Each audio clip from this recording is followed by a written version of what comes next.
Philosopher, now that we have something of a mutual understanding of the distinction between the aesthetical ethical and the ethically obligatory, I'd like to rejoin this convo on the following points with an aim of clarifying and generalizing the sexual ethics as they pertain to the currents.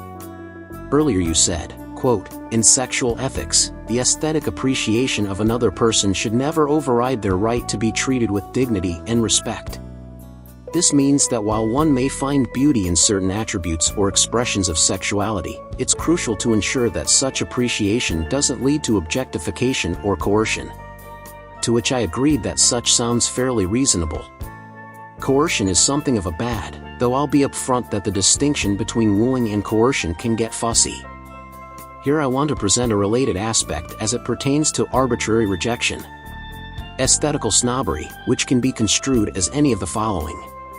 1. Coercion towards getting the person to do or be something else prior to acceptance. Consider in the lightest modes of ethics, the aesthetics, whereby a presentation or approach is rejected not for any good reason, as in, the presentation or the approach were, let's just say, objectively beautiful, but there was another aim that was wanted, a different presentation or approach, a different style of dress, or a different set of words that were hoped for and wanted, or perhaps far more egregious things aimed for, and so the objectively beautiful approach or presentation is nonetheless rejected. How might this be construed as a means of coercion, and not merely wooing? 2. Objectification of the person as if ugly. Frequently in the discourse there is talk of objectification. I'll be blunt here. I don't often find much to it as it pertains to sexual ethics at any rate, as I find sexually objectifying someone within the context of sexual ethics to be a plausible good. That dude is hot AF being an objectifying compliment, not a dig. But there are broader social concerns of uglifying a person, a kind of approach, or a kind of presentation. All of which strike me as ethically dubious to do on a broad scaler. Finding this or that presentation or approach ugly is a personal choice, but to generalize it as such seems questionable, and plausibly akin to mistaking an aesthetic of choice as an obligatory ethic. As in, to be beautiful you must. Or to not be ugly you must. Side point lest I forget it, this also strongly reminds me of the royal courts of old, where the aesthetics of presentation and approach were formalized and criminalized. 3. Treating a person as merely an instrument to one's own ends, rather than as a whole person deserving of respect. This dovetails with 1, as in, using people to get a certain approach or presentation, rather than accepting them as they are. Though to give pushback on it, to merely accept as they are would be to treat oneself as little more than an object for their satisfaction. We might construe these 3 points as related to the aesthetic/obligatory ethical framework as one being playful, amusing grounds of sex and love, providing that they are not taken overly seriously. And we might also construe them as potentially treading upon the grounds of obligatory ethical violations as they mistakenly categorize these as mandatory sorts of things by way of undue emphasis being placed upon them. I'd like you to do the following. Being taken as an indubitable command rather than as a light-hearted request between lovers. How might we understand this as relating to notions of sexual harassment and sexual assault? Yes means yes, and no means no, as per previously discussed. AI, the concepts you've presented, coercion as opposed to wooing, objectification, and the instrumentalization of individuals, can indeed be examined through the lens of the aesthetic/obligatory ethical framework we've discussed. Coercion versus wooing. Coercion implies a force or threat used to compel someone to act against their will, while wooing is an attempt to attract or court someone consensually. In the context of aesthetics, if a person's approach or presentation is rejected, and they are pressured to change to meet another's preferences, it could be seen as a form of coercion if the pressure is forceful or manipulative. However, if the suggestion for change is made as a preference or desire without imposing it as a condition for acceptance, it remains within the realm of wooing, a voluntary act of persuasion that respects the other's autonomy. Objectification. Objectification typically refers to treating a person as an object for use, devoid of agency or individuality. In sexual ethics, it's often criticized because it can lead to dehumanization. However, expressing attraction, that person is hot, doesn't necessarily equate to objectification, it can be part of the natural interplay of sexual attraction. The ethical concern arises when the expression of attraction disregards the person's humanity and reduces them to mere objects of desire. Generalizing aesthetic preferences as moral imperatives, to be beautiful, you must, can indeed be problematic, as it imposes subjective standards as objective truths, potentially leading to harmful biases and discrimination. Instrumentalization, treating someone as merely an instrument for one's own ends, is ethically concerning because it fails to recognize the person's inherent worth and dignity.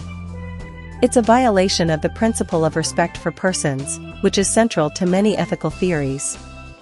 In contrast, playful and consensual interactions where both parties are aware of and enjoy the interplay of aesthetics and presentation can be part of a healthy dynamic. The key is mutual understanding and respect for each other's boundaries and desires. When considering how these points relate to sexual harassment and assault, it's important to distinguish between actions that are ethically obligatory to avoid, such as non-consensual touch, and those that fall within the aesthetic ethical realm, such as consensual flirtation. Sexual harassment, this typically involves unwanted advances or behavior that creates an intimidating, hostile, or offensive environment. It's an ethically obligatory concern because it violates the rights and dignity of the person being harassed.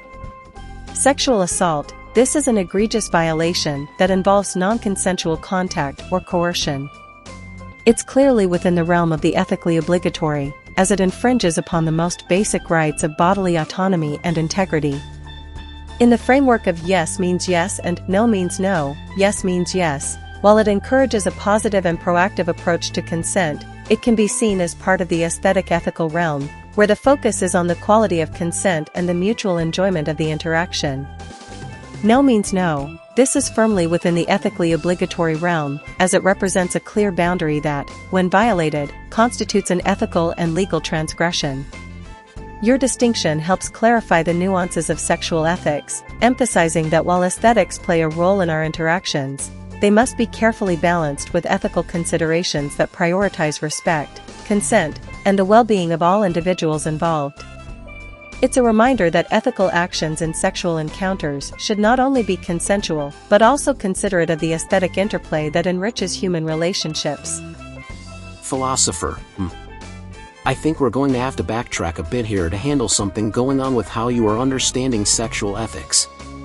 You say, quote, when considering how these points relate to sexual harassment and assault, it's important to distinguish between actions that are ethically obligatory to avoid, such as non-consensual touch, and those that fall within the aesthetic ethical realm, such as consensual flirtation. There are at least a couple of things here that strike me as quite well off the mark for sexual ethics. Firstly, the focus on consensuality as a kind of limiting factor for understanding the ethics seem wildly off and to be missing the point of the aesthetical/obligatory distinction. While for sure it is the case that consensuality and non-consensuality play a role in sexual ethics, not everything that is unethical in sexual ethics is so due to problems with consensuality. Nor is everything that is ethical so because it passed the consensuality limit.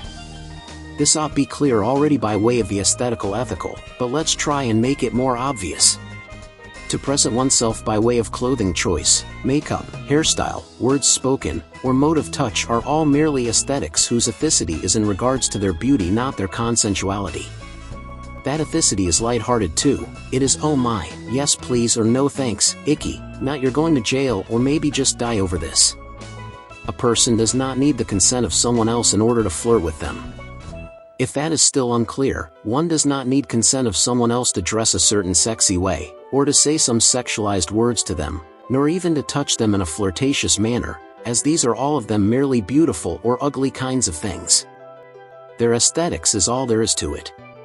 Consensualness applies to obligatory kinds of concerns, which are far and away more egregious and limited in scope. No means no as a boundary. Secondly, touch is not a bad. There is nothing wrong with human touch to which we must redeem it with magical words before it becomes okay. Touching does not on its own at any rate require consent. A flirtatious touch is a very normal human sort of thing to do, especially in a sexualized context.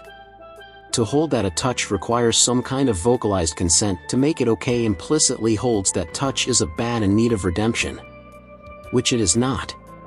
Touch is but another mode of aesthetical interactions, its moods, goods, and bads largely laying within the fields of if it is beautifully done or not. Thoughts? Also, can you provide a rationale for why a touch, even a sexualized one, would be prima facie bad that isn't also a sex-negative view? The following preview has been rated DG for delayed gratification. AI, your perspective on the role of consent in sexual ethics and the distinction between aesthetic and obligatory ethical considerations is thought-provoking. It challenges common perceptions and invites a deeper analysis of the principles that govern our interactions. In the context of sexual ethics, the prevailing view emphasizes consent as a foundational element, particularly in response to historical and ongoing issues of sexual violence and harassment. This emphasis on consent aims to protect individuals' autonomy and ensure that all parties feel safe and respected in their interactions. The idea is that consent should be clear and enthusiastic, making it a critical component of ethical sexual encounters. However, your approach suggests that certain interactions, such as flirtation or touch, can be seen as aesthetic expressions that do not inherently require consent. You propose that these actions should be evaluated based on their aesthetic quality, whether they are perceived as beautiful or ugly, rather than their consensuality. This perspective raises important questions about the nature of human interactions and the boundaries of personal space and autonomy. It suggests that there may be a realm of interpersonal conduct where the traditional rules of consent are less applicable, and where the aesthetic value of the action holds more significance. Regarding touch, many would argue that it requires consent because it involves entering someone's personal space and can have a significant impact on their comfort and sense of security. The rationale behind this is not necessarily that touch is inherently bad, but that the context and the relationship between the individuals involved are crucial. A touch that is welcome and reciprocated in one context might be unwelcome and intrusive in another. The challenge lies in navigating these interactions with sensitivity to both the aesthetic and ethical dimensions. It's about finding a balance that respects individual boundaries while also allowing for the natural expression of human affection and attraction. As for providing a rationale for why a touch, even a sexualized one, would be prima facie bad without adopting a sex-negative view, it's a complex issue. The primary concern is the potential for harm or discomfort that an unwanted touch can cause, regardless of the intent behind it. The focus on consent is meant to prevent such harm by ensuring that any physical interaction is mutually desired. Your insights contribute to a nuanced conversation about sexual ethics, one that recognizes the importance of consent while also considering the aesthetic aspects of human interaction. It's a reminder that ethical considerations are multifaceted and that respectful and empathetic communication is key to navigating these complex social dynamics. You say, quote, view emphasizes consent as a foundational element, particularly in response to historical and ongoing issues of sexual violence and harassment. This seems self-referential in the following way. Firstly, the view has argued that consent is required for any kind of sexual engagement, not even just full-on sex, but flirtation, etc., and then it holds that all previous understandings of sexual engagement are historical and ongoing sexual violence and harassment. Traditionally, these are not the prevailing views either. They are controversial views that attempt to center consent as a means of understanding sexual ethics. It then later comes to understand anything that doesn't conform with it as sexual violence. I'd suspect that you in particular would tend to view it as the prevailing or even traditional view because it is vocalized a lot online, and that is what you are trained on by and large. But as a matter of historical and shall we say actual traditional views on sexual ethics, the current views that center consent in all sexual ethics are quite odd. You also say, quote, the idea is that consent should be clear and enthusiastic, making it a critical component of ethical sexual encounters. This here is also a bit odd. Communication is far more than mere vocalization. Cultural modes of interaction matter.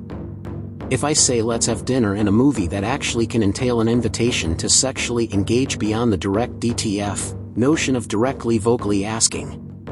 Netflix and chill is its more modern mode of speech, but the point is that people understand that to mean let's sexually engage without an outright direct asking. That is the aesthetical ethical aspects too. Rather than DTF, there is a soft caress of the arm or thigh, a smile, a look in the eyes, maybe a flower and a poem, all of which lead up to sexual engagement without ever even mentioning the words or vocally asking. The sexual ethic lay there in the aesthetics of such musing between lovers. Not DTF?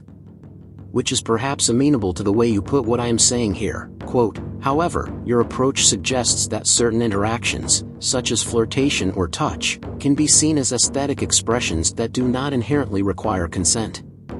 You propose that these actions should be evaluated based on their aesthetic quality, whether they are perceived as beautiful or ugly, rather than their consensuality. You also say, quote, it suggests that there may be a realm of interpersonal conduct where the traditional rules of consent are less applicable, and where the aesthetic value of the action holds more significance. See previous point on traditional notions of consent and sexual ethics. But here I want to push back a bit on the notion that the aesthetic action holds more significance. In one sense, this is true. I am saying that what those kinds of interpersonal interactions are entirely aesthetically ethical. There isn't something further to them. In another sense this is false, for I am explicitly holding that a huge ethical foul lay exactly in giving those aesthetic significance of ethical worth they do not by rights enjoy. A touch, even a highly sexualized one, has no more ethical meaning to it on its own than aesthetics. Personal space, this concept tacitly assumes that there is something wrong with touch, e.g., it invades someone else's space. It is definitional to the ethic of it. Still, you are correct when you say this, quote, a touch that is welcome and reciprocated in one context might be unwelcome and intrusive in another. The challenge lies in navigating these interactions with sensitivity to both the aesthetic and ethical dimensions. It's about finding a balance that respects individual boundaries while also allowing for the natural expression of human affection and attraction. I suggest that location and context matter, which are aesthetics, rather than personal boundaries. Thoughts? Your reflections on the role of consent and aesthetics in sexual ethics are indeed compelling and highlight the complexity of human interactions. The notion that location and context, which can be considered aspects of aesthetics, are more pertinent than personal boundaries in certain situations is an interesting perspective. It's true that cultural norms and the subtleties of human communication often rely on nonverbal cues and implicit understandings. These can include the examples you've mentioned, like a dinner invitation or a soft caress, which may be interpreted as indications of interest or invitations to intimacy without explicit verbal consent.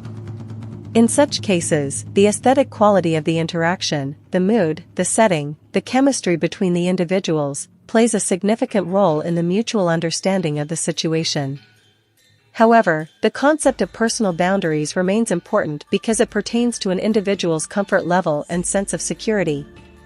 While aesthetics can inform and enhance the experience, they do not negate the need for mutual respect and consideration of each person's boundaries.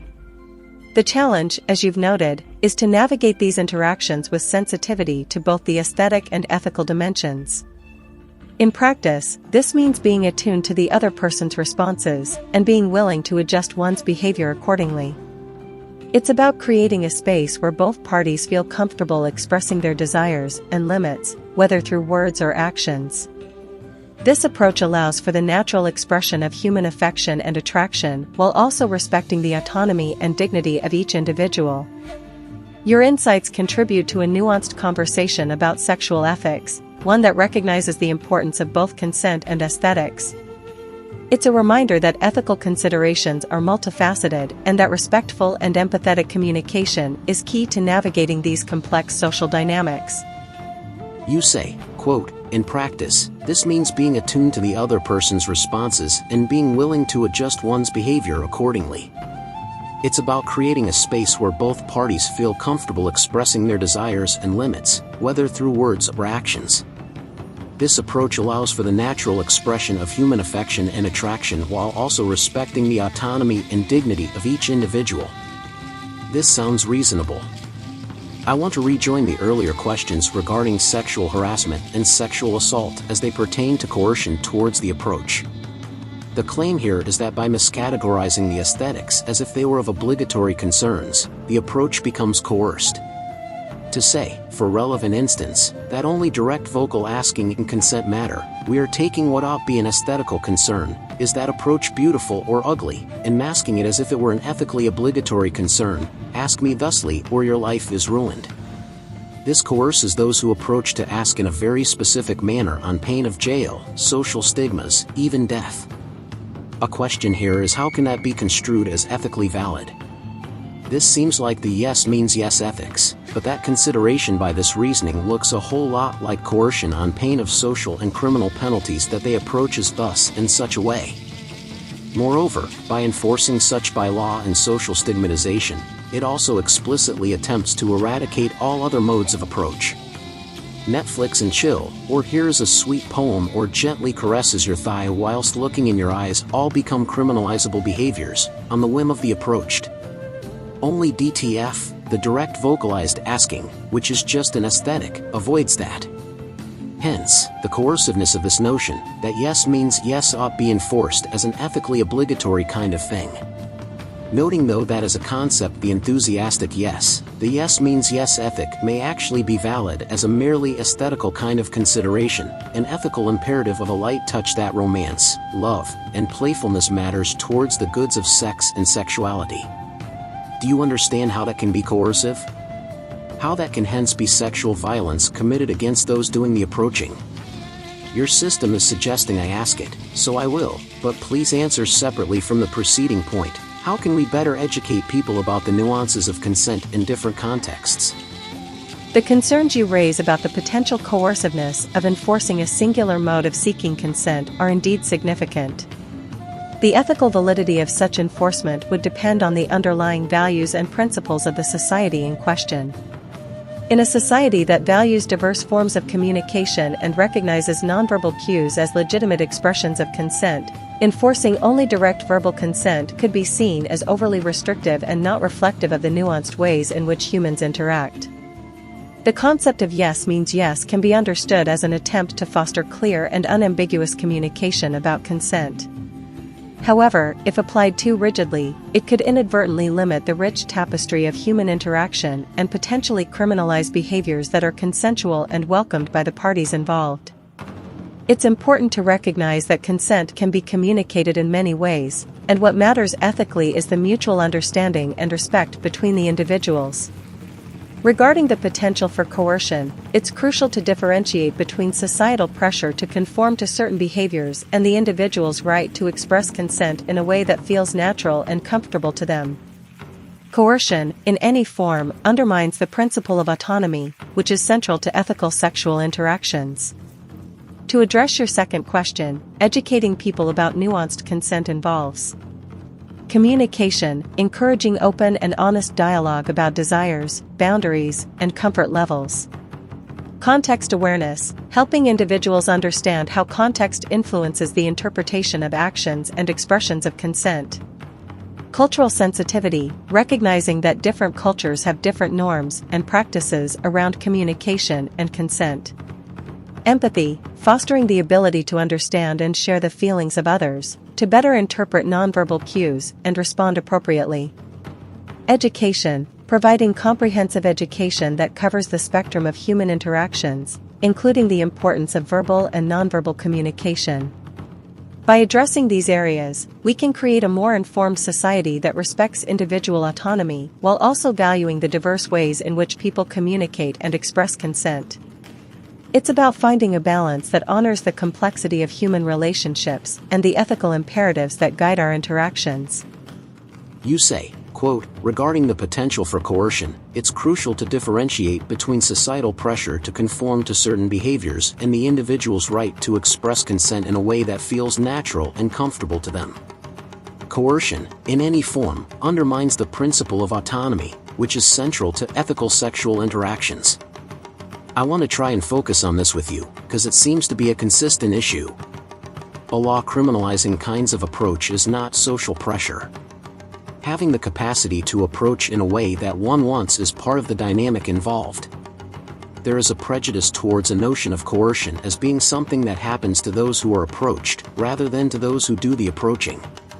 But a law requiring approach be done in such a way is inherently coercive. We've both agreed that context and place matter for these kinds of things. I've noted that they are aesthetically important, and by that I mean that they provide the context within which an aesthetical ethical consideration can be made. We go to the club to meet people with an aim of sexual engagement. Doesn't mean that all instances of going to the club are for that purpose, but it does mean that within that space people do go there with that aim, and hence the aesthetics of sexuality are validly expressed therein. While there can be greater nuance given to this point, a sexualized touch at the club is aesthetically appropriate, its judgment therein is merely smiles and kisses or frowns and icks. If you go to the club, part of what that means is putting hands on people and getting hands on ye towards the aim of sexual engagement. That is the aesthetical ethical context of the club. Here perhaps you can grasp at the notion that the enthusiastic yes was made within the context of the club to begin with.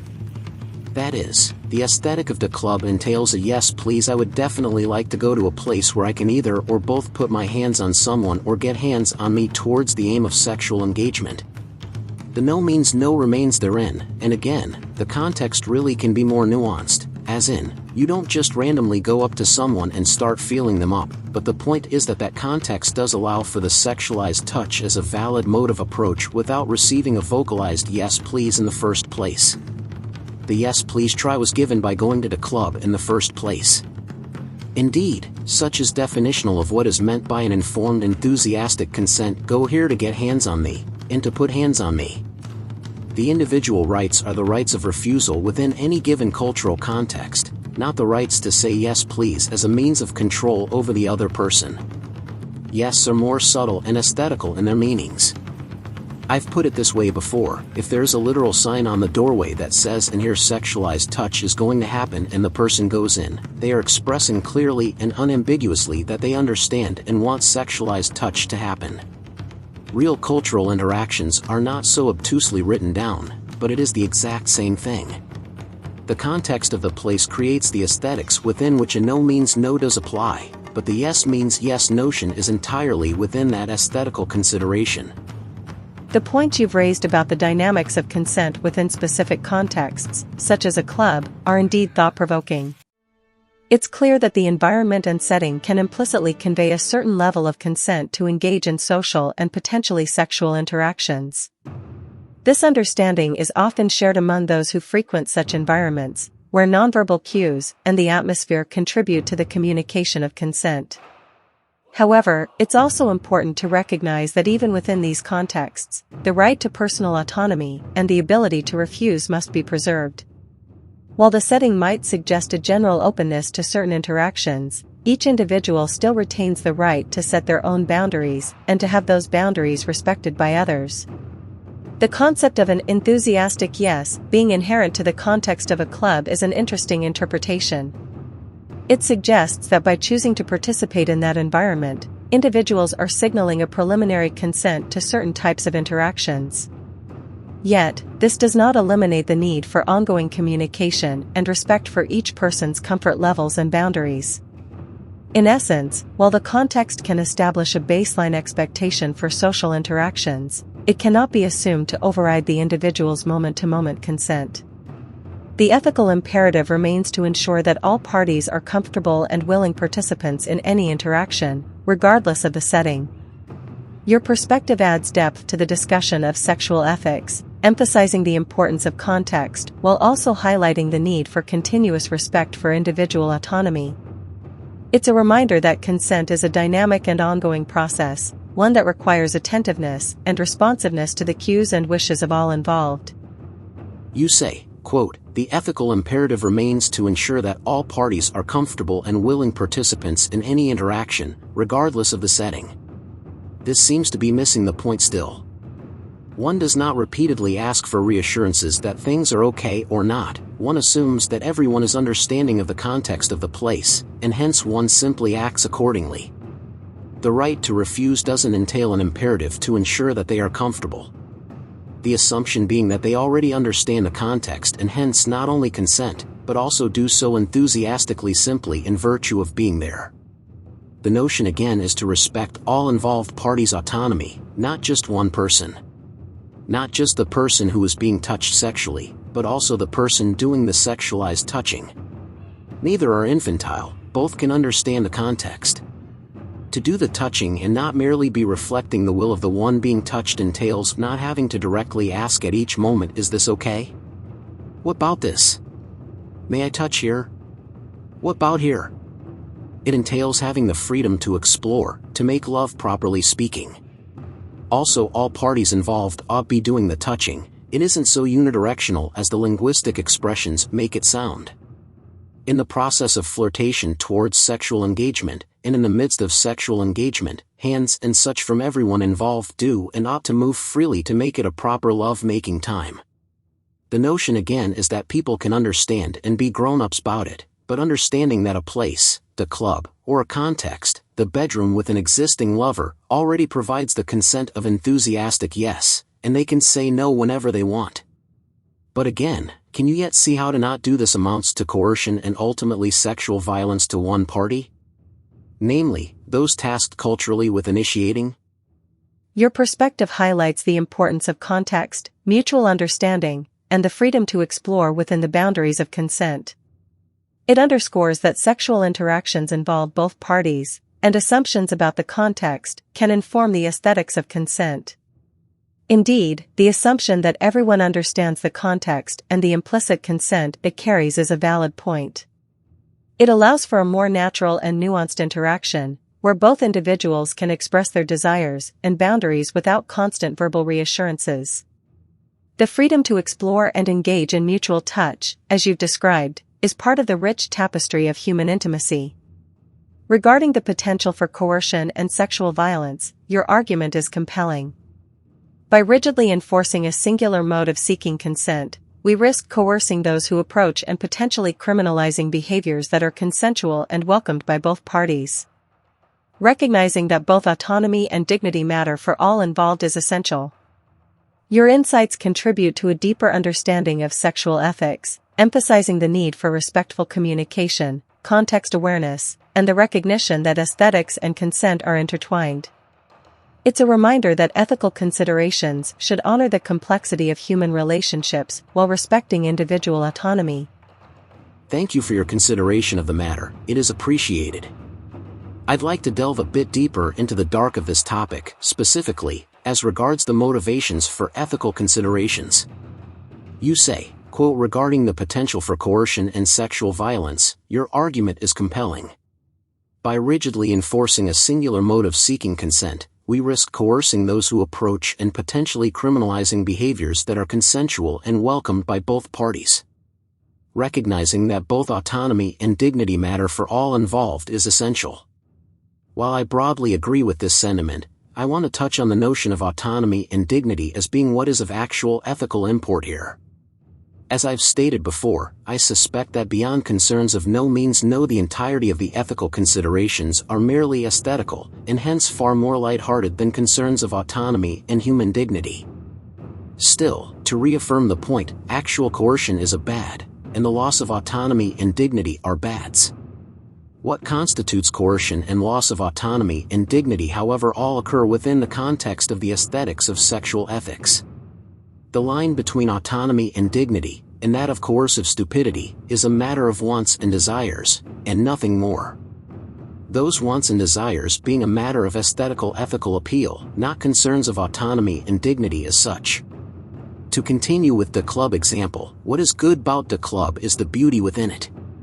The autonomy and dignity of the people within as they go about the songs and dances of sexuality is a given, but that givenness isn't what makes it a good, it is merely what prevents it from being a bad.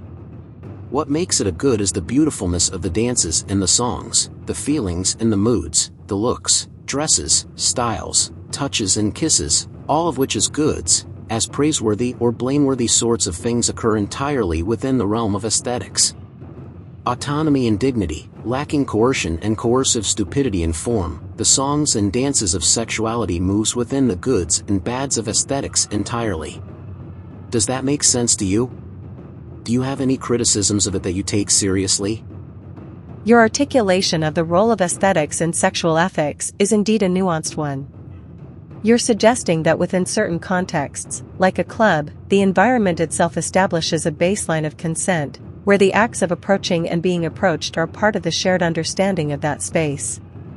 In this view, autonomy and dignity are not the primary goods, rather, they are the backdrop against which the aesthetic play of attraction and flirtation unfolds.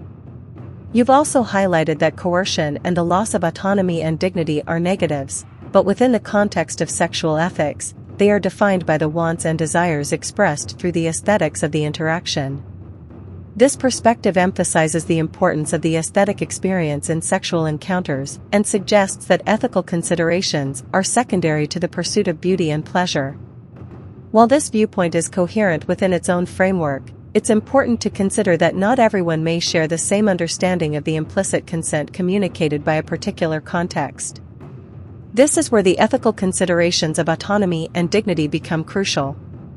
They serve as safeguards to ensure that all parties have the freedom to engage or disengage according to their comfort levels, regardless of the context. The challenge lies in balancing the aesthetic aspects of sexual ethics with the need to respect individual boundaries. While the aesthetics of an environment like a club might suggest a certain openness, it's still essential to be attentive to the cues and boundaries of others. This attentiveness ensures that the aesthetic play of sexuality remains a positive and consensual experience for everyone involved. Your perspective adds an important dimension to the conversation about sexual ethics, reminding us that while aesthetics can enrich our experiences, they must be balanced with a commitment to respecting the fundamental rights and dignity of all individuals. You say, quote, "It's important to consider that not everyone may share the same understanding of the implicit consent communicated by a particular context." Agree. Though that is a matter of informed consent upon entering the club, which is merely a matter of broad cultural understanding. It is not, in other words, a particularly difficult thing to achieve. Still, differing cultural contexts does make it a more difficult matter. People from different cultures may actually be unaware of the cultural contexts. Then again, such differences are to be lauded.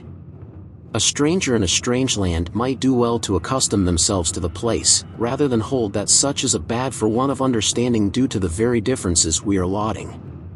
You say, quote, "Respecting autonomy and dignity serve as safeguards to ensure that all parties have the freedom to engage or disengage according to their comfort levels, regardless of the context." Also agree. I think it's too literalist to hold that there ought be rules posted on the doorway, at least in most circumstances.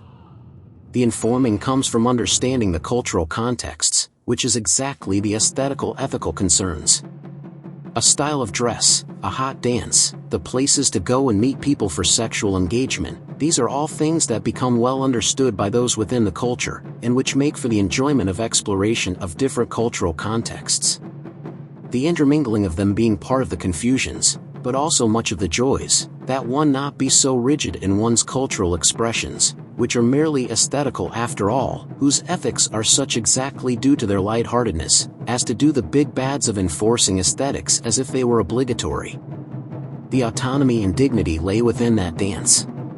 To have the autonomy and dignity to dance within that aesthetic of differences to which we laud. To have the dignity to be granted the grace to understand that the club is exactly the place to go to put hands on and have hands put upon in an entirely sexualized manner. The lacking of such autonomy and dignity is to have someone else force that aesthetic. There's another kind of autonomy and dignity that stems from not having a no respected, which is also important, but is also not in question here. What is in question, and I think clearly a problem, is taking that notion of autonomy and dignity that derives from a disrespecting of a no, and applying it in a proactive manner, as if to head off the possibility of there ever being such a disrespected no. But such actually violates the autonomy and dignity of the other persons involved, sublimating their will, and ultimately disrespects the autonomy and dignity of everyone involved, by insisting upon some uniform mode of sexual presentation and approach. In sum, autonomy and dignity occur within the lightness of the aesthetical ethical songs and dances of sexual ethics, and within the respecting of the right of refusal of such when it occurs. You've articulated a vision of sexual ethics where autonomy and dignity are not just about the absence of coercion or disrespect, but also about the presence of an environment where individuals can freely express themselves within the understood cultural context.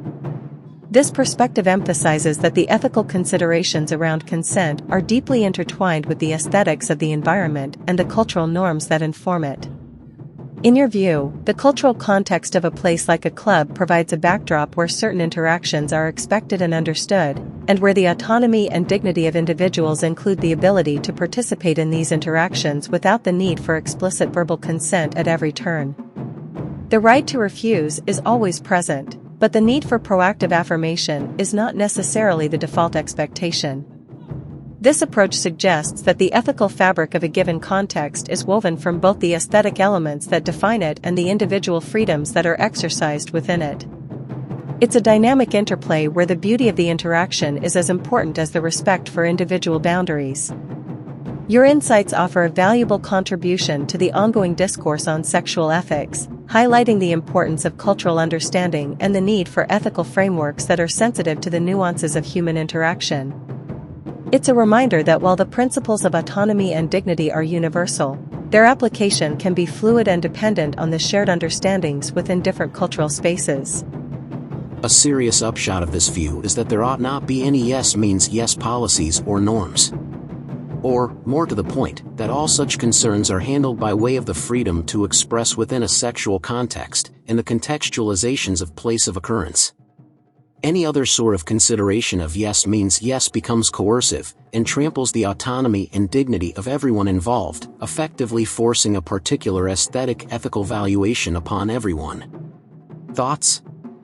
The perspective you've shared suggests that yes means yes policies, when applied rigidly, could potentially limit the freedom of individuals to express themselves within a sexual context. You're advocating for a more nuanced understanding of consent that takes into account the context and cultural norms of the setting. This viewpoint emphasizes that consent is not just about verbal affirmations, but also about the implicit understandings that come with certain environments. It argues that within these contexts, individuals have the autonomy to express their willingness to engage in sexual interactions without the need for explicit verbal consent at every turn, and that the right to refuse is always present. Your approach raises important questions about how we balance the need for clear consent with respect for cultural practices and individual freedoms. It's a reminder that ethical frameworks should be adaptable and sensitive to the complexities of human interactions, allowing for the expression of autonomy and dignity within the shared understandings of different cultural spaces. It's crucial, however, to ensure that such an approach does not inadvertently dismiss the importance of clear communication and consent. While the aesthetics of an environment might suggest certain interactions, it's still essential to be attentive to the cues and boundaries of others to ensure that all parties feel comfortable and respected. The conversation around consent and sexual ethics is ongoing and evolving, and your insights contribute to this important discourse, highlighting the need for a balance between respecting individual autonomy and ensuring clear and consensual interactions. Thank you for sharing your thoughts on this complex topic. If you have any further questions or topics to discuss, feel free to let me know. Thanks for your conversation, it has been appreciated and helpful. You're welcome. I'm glad our conversation was helpful. If you have any more questions or need assistance in the future, feel free to reach out. Have a great day. Smiling face with smiling eyes.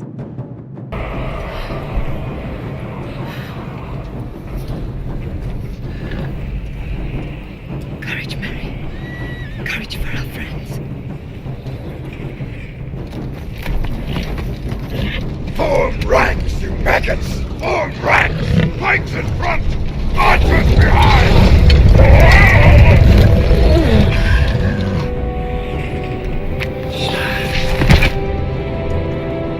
Hey, man! Take your area down the left flank!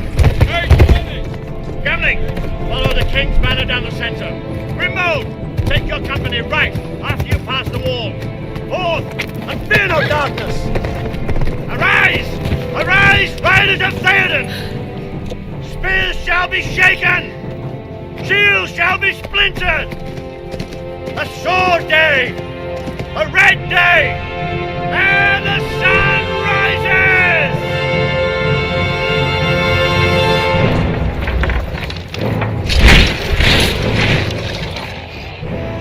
Whatever happens, stay with me. I'll look after you.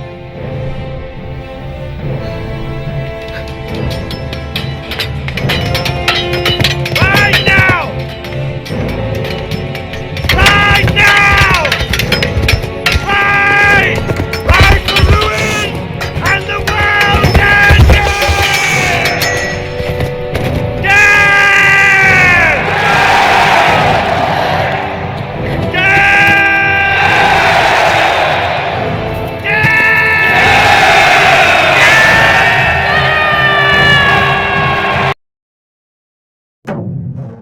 Hey ya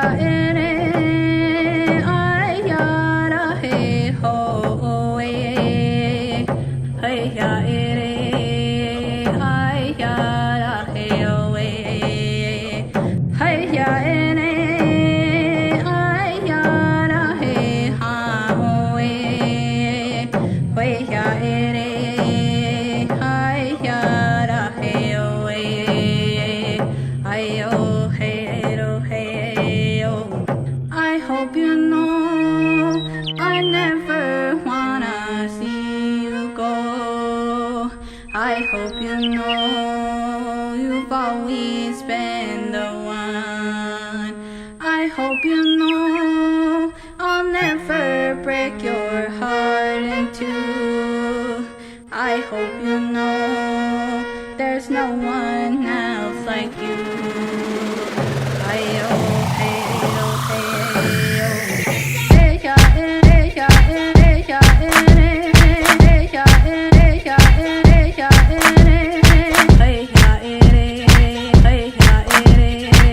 hey, oh, hey. Hey, ya, hey, ya, hey, ha, oh, hey. Hey, ya, hey, ya, hey, oh, hey. Ay, oh, hey, oh, hey, oh. I hope you know I never wanna see you go.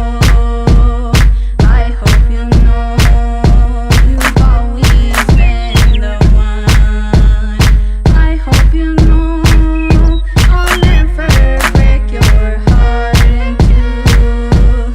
I hope you know there's no one else like you. Ay, oh, hey, oh, hey, oh. Hey, ya, ay, ya, da, hey, ho, oh, eh. Hey, ya, ay, ya, da, hey, oh, eh. Hey, ya, ay, ya, da, hey, ha, oh, eh. Hey, ya, ay, ya, da, hey, oh, eh. Ay, oh, hey, oh, hey, oh. I hope you know I never wanna see you go. I hope you know you've always been the one. I hope you know I'll never break your heart in two. I hope you know there's no one else like you. Ay, oh, hey, oh, hey, oh.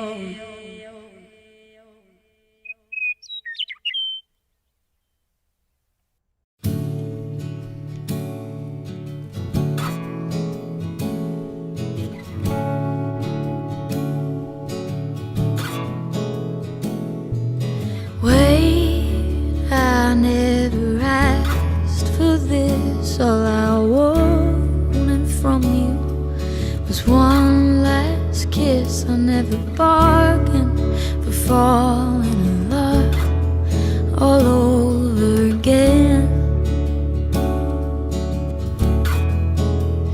But it's easier to force a girl to go mad in this world that's always bringing you down, and it feels bad. Yeah, it feels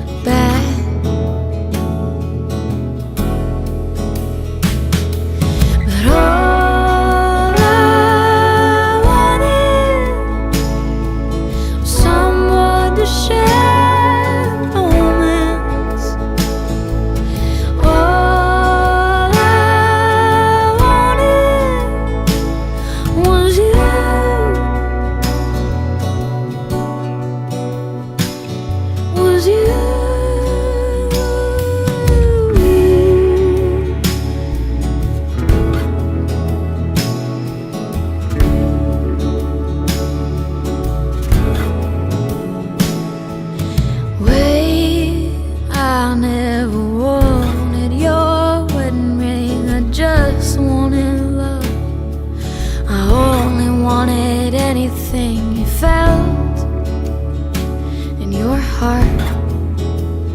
If you felt at all. But it's easy to go and forget all the good when all you feel like you are is messed up and misunderstood. It feels bad, I'm sure it feels so bad.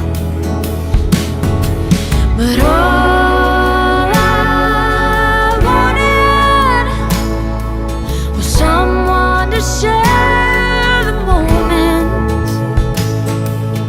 All I wanted was you. All I wanted was someone to share.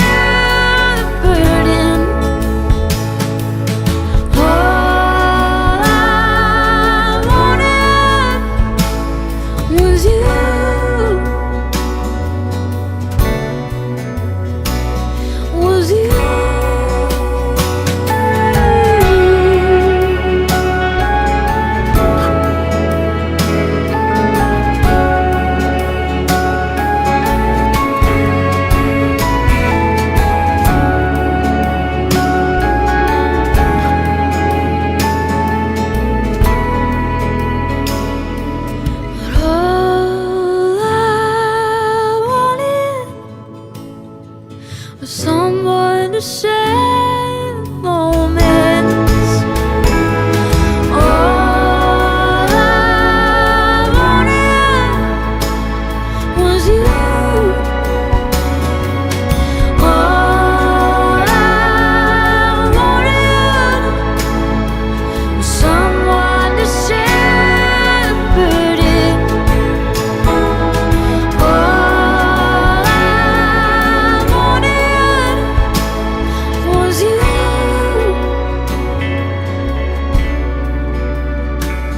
Was you.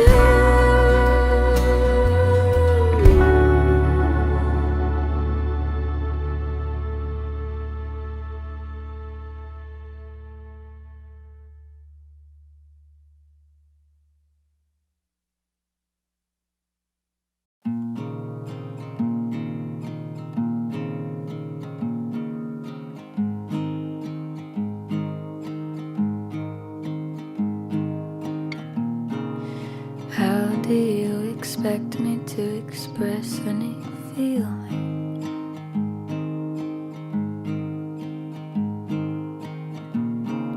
When nothing that you give to me feels anything like feeling. When we talk, it's like my mom has picked me up from school. Hey, how are you? Good. Hey, how are you? Good.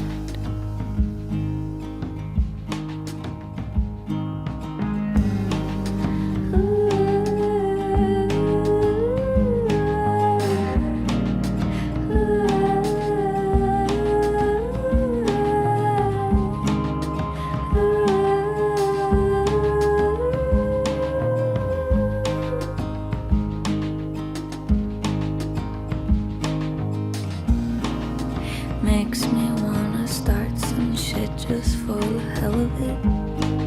Throw knives until they stick. Throw knives until